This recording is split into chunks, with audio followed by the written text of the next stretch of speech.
Hey, it's V Lee and you are watching the Real Estate Baller Show. If you enjoyed our video or found value in our channel, please do me a favor and hit that subscribe button. It helps us more than you know and allow us to help more people to achieve financial freedom. Thanks and enjoy this episode.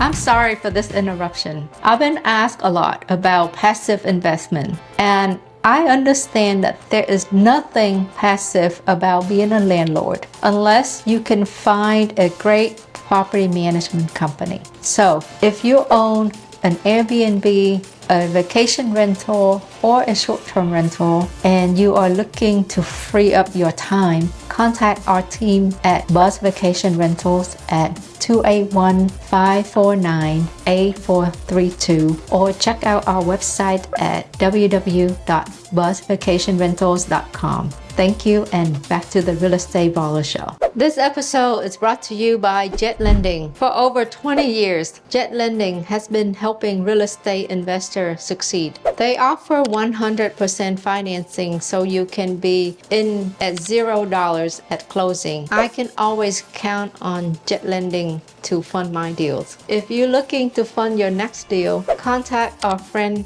over at jetlending.com. This episode is brought to you by National Real Estate Insurance Group, a national independent insurance agency specifically for real estate investors. I personally use NREIG for my investment properties. They offer a low monthly payment option to help you to lower your cash out of pocket when buying an investment property. If you're looking for insurance coverage for your flips or your rental, reach out to them. You can click on the link in the show descriptions, or you can reach out to Jules at 816-946-8443. All right, so today I have Seth Markham with NREIG here to talk about all you want to know about insurance for real estate investors. So, hey Seth, welcome to the Real Estate Baller Show. Let's start with this. Can you give us a brief overview of, I call you NREIG because I know I use you and I know you guys for a while. So NREIG, and we're going to refer to you guys mostly by NREIG at this point. And, so give us a brief overview of NREIG and the services that you offer. And I know you guys specifically focus on real estate investor only. Right. So, absolutely. So thank you for having me first off. NREIG is short for National Real Estate Insurance Group. We are a national agency that deals only with one client type, and that is the residential real estate investor. Within the market, we've been able to build the largest program in the nation. And it's unique with respect to certain flexibilities that are not offered in the traditional market. And so when we talk about insurance, there's actually a lot more to it than just the property and casualty, which we can kind of get into, and I'll give some scenarios as we go. But NREIG, back to round it back up, we are specialists, and we are specialists in all states, particularly for those that are purchasing properties and want to protect their investment properties and rent those out to tenants. Okay. So you're mostly, we're talking about if you're a homeowner, it's homeowner hazard insurance. Okay. Do you guys have flood? Do you guys have windstorm? Yeah. And so let's talk about that real quick because we actually write a commercial policy. We don't write a HO, whatever form that is. So homeowner's policy is really for an owner-occupied dwelling. Ours are for non-owner-occupied dwelling. So it's a fire dwelling policy. Okay. Does your policy include builder risk, vacancy? So I know I'm jumping up ahead a little bit here. No, that's fine. So what makes us different is that in the traditional market, and you hit it perfectly, you have an occupied, you have a vacant policy, or you have a renovation policy. Ours actually include all three, and you can change simultaneously between the two, which I'll talk about in a little bit. So the answer is absolutely yes. If it actually is a need of the investor, we have that either in the property and casualty side of it, so the dwelling and the liability, But we also have a whole host of other add-ons like flood coverage. So if you're going to purchase a house and you have a loan on it and it's in a floodplain, then you're obviously going to have flood insurance because the lender is going to require that. The one thing that I do want to talk about flood insurance as well while we're on the topic is, yes, we have it. It is something that you need to consider, especially if you're in a floodplain, but 20% of all flood losses actually happen outside the floodplain. So it is something to consider and ask about if you know that location is close to that 100-year floodplain map. Let me sidetrack here, and I want to emphasize on that point to you. I was new in 2017 when Harvey happened, newer than I am today. Yes. And I'll tell you, I didn't sleep that night because, I couldn't go to check on my properties, and a lot of my properties did not have flood insurance at the time. I was very lucky that, I got one that's flooded that had insurance that was not in the flood zone, and I had another one that flooded that I did not have insurance that wasn't in the flood zone either. So I do agree with you that it's a small cost, but I would rather sleep at night when a storm comes than lose sleep. Well, so while we're on the topic, our flood coverage is actually different. It's our product.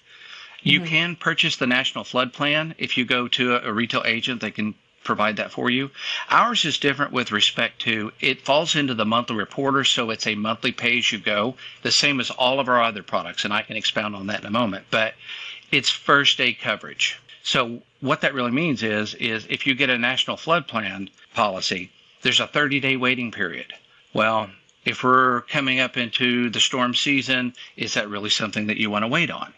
And do you want to be tied to, that traditional annual flood policy? Ours is a lot more flexible, and it provides an easy add-on to any property, and you can basically add it to whatever you need. Okay, well that's excellent to know, because yes, a lot of time we don't think about it until a storm is brewing, and then by then you get the coverage, but then you still gotta wait 30 days. So that's Right. good to know. And the audience the investor can probably go on the website and learn more about this product or the flood. Absolutely. So I was going to backtrack into something that we'd previously spoken about, do you do vacant, do you do occupied, all of those. NREIG, having one primary client type, is very specialized, and it provides flexibility and conveniences that are not afforded with your traditional insurance policies. So with that, I mean, we do all different types. So we do single family, multifamily up to 20 units. We do condos, mobile homes, short-term rentals. Basically, you can think about it that if you're going to purchase it to rent out, this is going to be a great option for you. What provides the flexibility is the fact that the program is what's called a monthly reporter. And I'm not going to get into all the little nuances on that, but what it means is that there's no large down payment, there's no minimum premium earned, there's no long-term commitment. It truly is a pay-as-you-go. Now, with that, it also affords you the ability to make changes mid-term. So let's say, you've got a single-family house and somebody's moved out, and you don't get it rented for 60 days.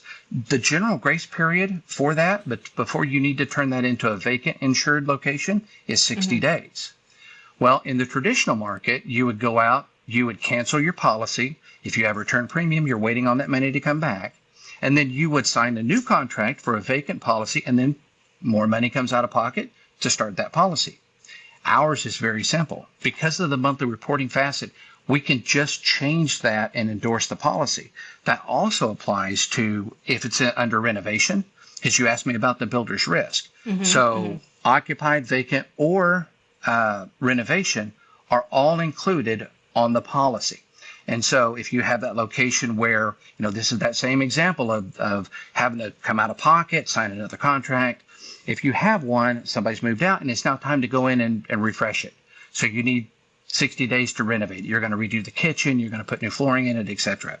All you do with us is let us know as of this date, you want it to be a renovation policy. We're going to change that, and it just automatically kicks in. The traditional market, however, is very different. It's the same thing as the vacant. You got to cancel that policy. You got to sign a new one. And so the reason that all of these are built in, and this goes to the history of NREG as well, is our founders, when we started, this was 2008, a little bit before, our founders are investors. So Sean Wodell and Tim that started the company, they were investors, and they were at these meetings, and they really were kind of, hey, look, there's not a great solution for that. And so there's the opportunity. That's how NREG spawned, and that's what brought us to where we're at today, with the ability to do things that other carriers can't. So let me simplify that a little bit, and also to make sure that we understand you correctly. Sure. Let's say I have a property that I just purchased, and it needs some work. So when I first purchase it, I'm going to go and get a policy through the website, and I'll put it as vacant. And let's say, right? Am I right on that? Well, actually, if you're going to acquire it and you know you're going to be doing the rehab on it, we would start you out under the renovation Under renovation. status. Okay. Yes. Okay. So if I acquire the property and I don't intend to rehab, do I just mark it as vacant for coverage?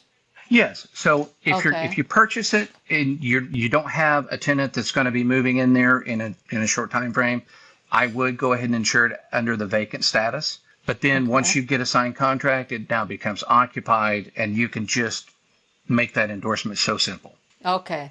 I would have to manually come in to recategorize or update the policy to vacant, renovation, occupy by tenant.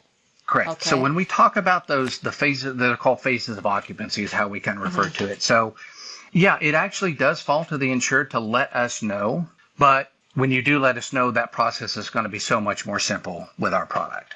So. Okay. And I understand you guys also cover, because this is something big, short-term rentals or Airbnb properties. Absolutely. So as of recently, you know that there's a big push over the last 3, 4, 5 years to go into the short-term vacation rental, and it's a big business. There's a lot of agencies that are out there that sell products that kind of maybe fit, or it's with something that they consider a specialty line. This falls into the exact same policy as everything else, just a different type of dwelling. And so really the only differences that you're going to see with us is the ability to put in basically your contents, because you're not going to go rent out an Airbnb with no furnishings in it. So we'll be able to do the property, the contents, and the liability in the same seamless fashion as we would anything else. So the major difference between a typical rental versus a short-term or vacation rental would be, is it the furnishing and the liability? So no, not really. I mean, for us, it's not really that there's going to be a difference. You're going to have the property and you're going to have the liability. And the liability is the premises liability, so that whatever happens on that location, you have coverage for. The property is not only going to be the structure, but it's also going to be the contents as well. Whereas, typically in a single family, it's vacant. The tenants bring in their belongings, and that's the furnishings. So on an Airbnb or a Vrbo type short-term rental, that is one thing that we're always going to be able to include is the contents. Do you guys also include loss of rent in your policy? Does that include an additional rider? So Since no, we're talking about coverage for rentals, yeah. That's a great question. I'm glad you brought it up. So losses of rent is something that we're going to be able to offer on all of the dwelling types except on the short-term rental. But let's talk about losses of rent. Losses of rent, it's basically when you say, I have a steady tenant in there, you have $1,000 a month rent coming in from that. But let's say you have that unexpected loss. One of the most common is a kitchen fire loss, because they're in there frying, they go to the bathroom, and then they come back, their kitchen's on fire. It happens. So during the time... Or they pissed off a neighbor. Yeah, hopefully that's not the case. I try to give the real benign examples, but yes, it does happen. But in that scenario, if the house is not habitable due to the loss, and during the course of remediating that damage, there is loss of rent that pays for that monthly income of the loss of that rent. So it's incredibly important to put that on, just because We don't know what tomorrow's going to hold, and it could be a big loss or it could be a small loss. We actually do what's called a specified limit. So in the traditional model, they have what's called actual loss sustained. Ours is not like that. Ours is, we're going to be talking to you. It's not just a wide open.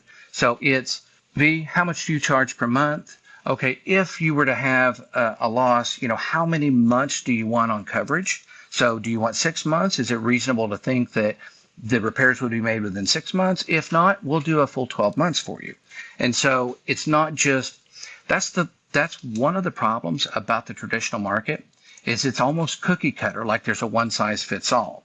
All of our products, we're going to have some variable aspects of it to tailor it more to the need of the investor than the traditional market. I'm so glad you brought up the flexibility. I want to talk about that. However, before we go into that, let's talk about exclusions. Because I think it's crucial for investors to understand there's standard exclusions, and then are there other exclusions that investors should know, checked when they get their policies? Absolutely. And you kind of said it. There's going to be standard exclusions across the board. One standard exclusion is an unlawful intentional act. So, if the property owner goes over there and they set fire to it, obviously the insurance is not going to pay for that.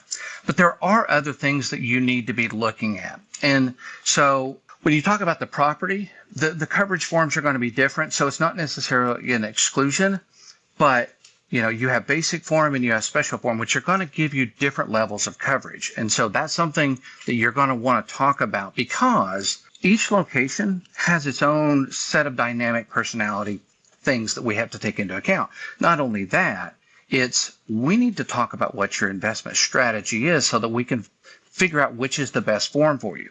I'll give you a quick example. So on basic form, you get all the basic covers perils. On special form, it actually adds a few, and I can go through all those if you want to go through and name them. But for this illustration, the main difference in the value in special form versus basic form is you get theft and you get water damage.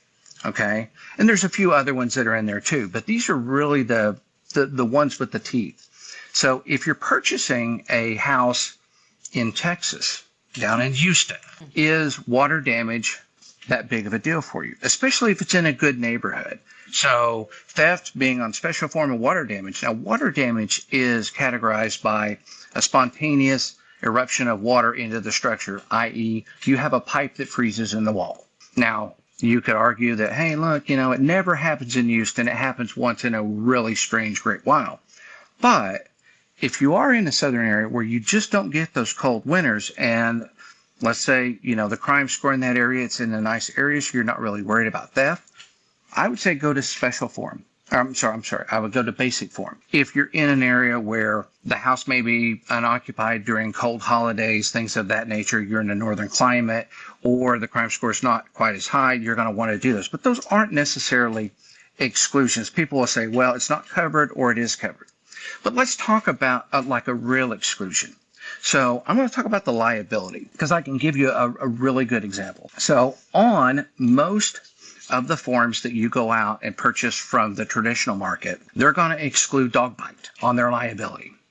Mm-hmm. Now, if you don't allow pets, that's fine. It's not a big concern. People are going to sneak them in anyway. We know this.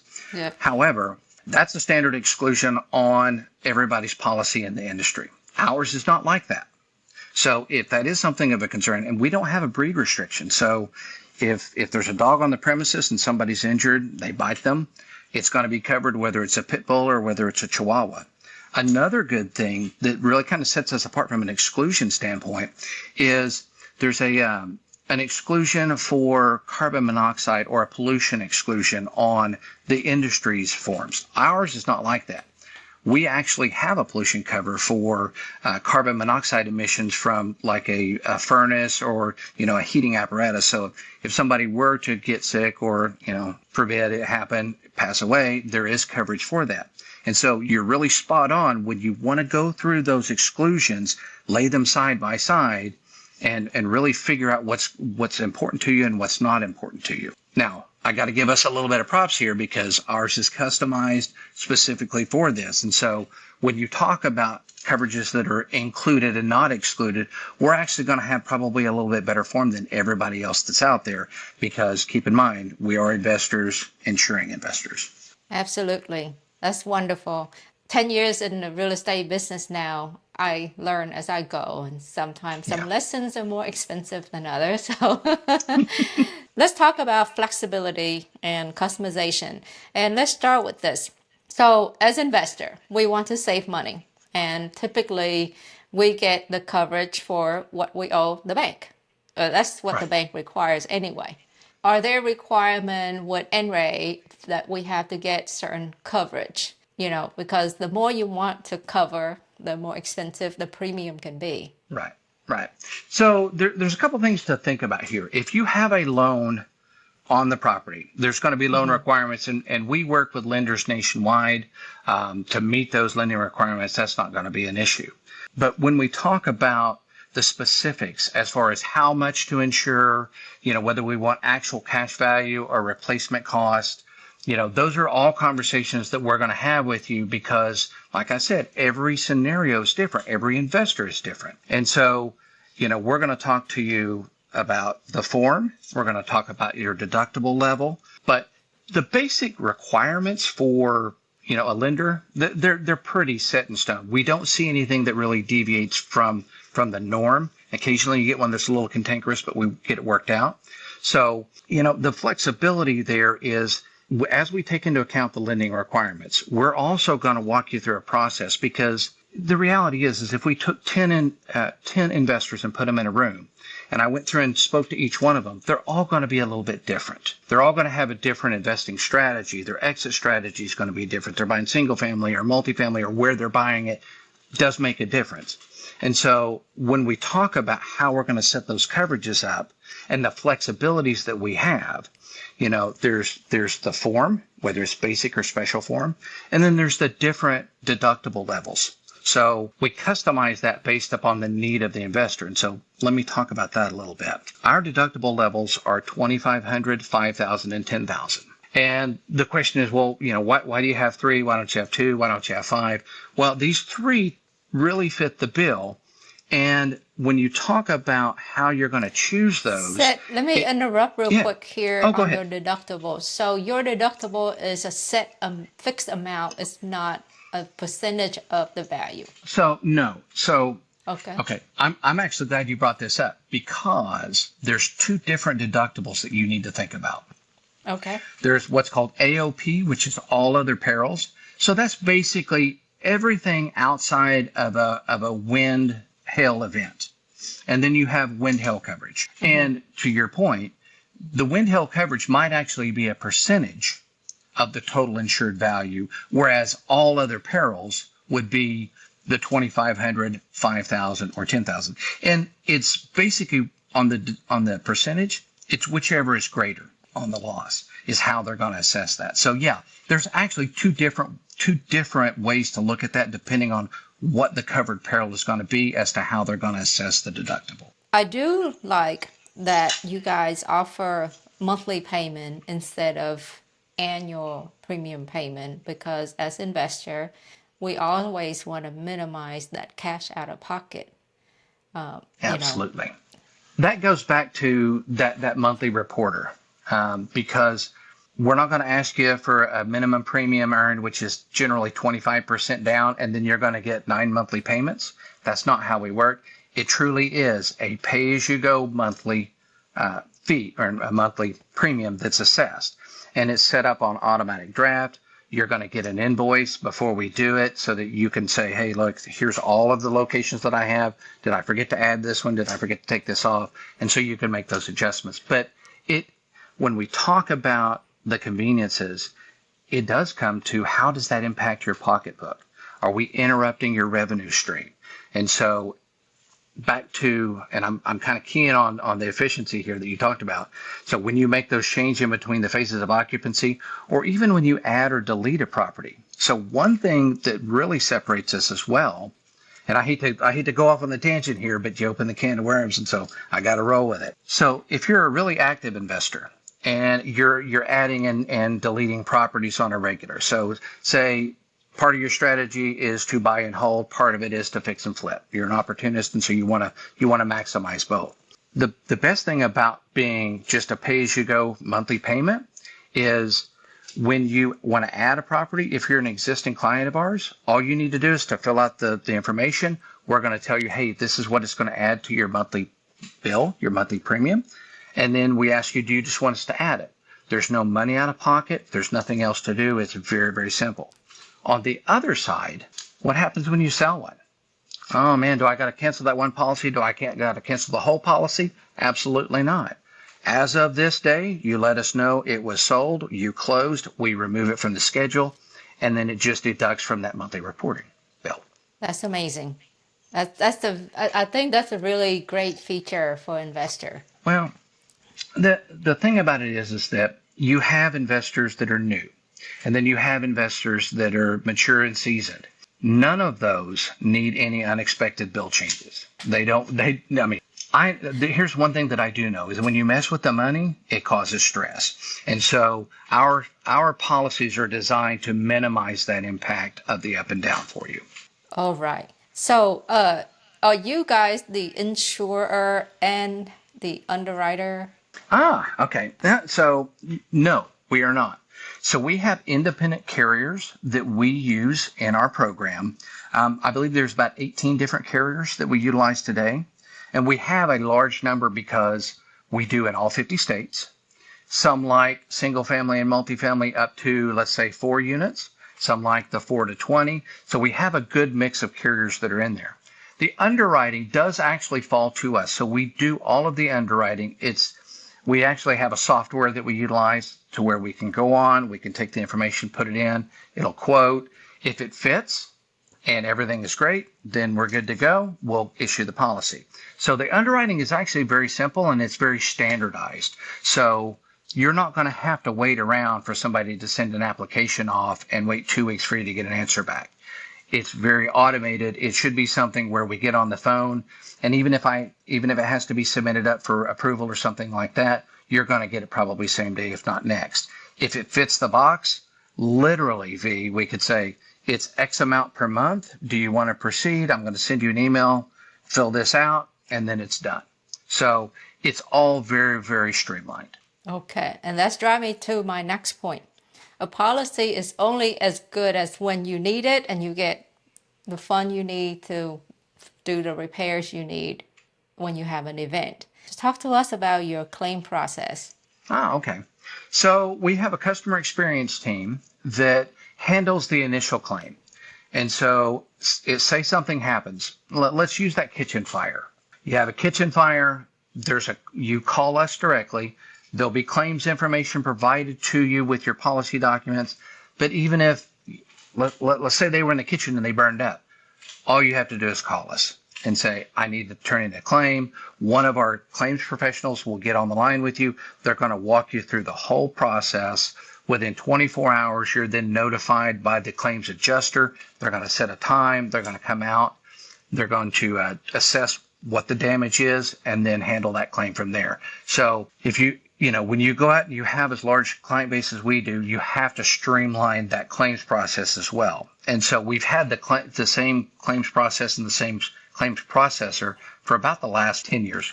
All right, Seth. So for the audience who want to get more information about NREIG, where do they go? Okay, yeah. So it's nrei.com/REBallers. So what that's going to do is that's going to take you to the site. You're going to put in a little information. We're going to have a sales advisor reach out to you, and they're going to start that conversation with you. What is it that you need, etc. If you have any direct questions, you can always reach me at 405-229-8899. That's my direct number. Or the number that's on the NREIG.com website, you can call that as well. If you enjoyed this video, give it a thumbs up. Subscribe to our channel and hit that notification bell so you never miss an update. By the way, help us out. Leave a comment to help us with the algorithm. We really appreciate it. I really try hard to put content together, so let me know what you want to hear, what you want to learn. Share your journey with us. Love to hear from you. So thanks for watching, and we'll see you in the next video.